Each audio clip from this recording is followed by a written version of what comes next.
సుధామూర్తి గారు మనందరికీ తెలిసిందే. ఈమె నారాయణమూర్తి గారి వైఫ్. సుధామూర్తి గారు ఎంటెక్ చదువుకునే టైంలో ఒక యాడ్ చూశారట. దానిలో యంగ్ ఇంజినీర్స్ మాత్రమే కావాలని టెలికో కంపెనీ వాళ్ళు రాశారు. దాని కింద ఉమెన్స్ ఆర్ నాట్ అలౌడ్ అని కూడా రాసి పెట్టారట. దానితో సుధామూర్తి గారు ఉమెన్స్ ఎందుకు అలౌ కాదని telco company chairman JRD Tata గారికి ఒక లెటర్ రాశారట. కొన్ని రోజుల తర్వాత ఆమెకి రిప్లై వచ్చింది.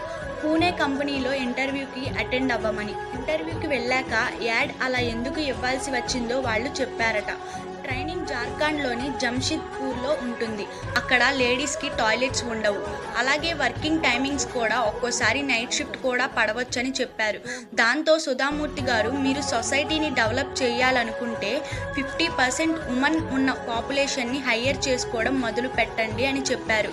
ఇంటర్వ్యూ తరువాత సుధామూర్తి గారికి ఈ జాబ్ వచ్చింది. ఇన్ఫర్మేషన్ వర్తి అనిపిస్తే ఒక లైక్ చేసి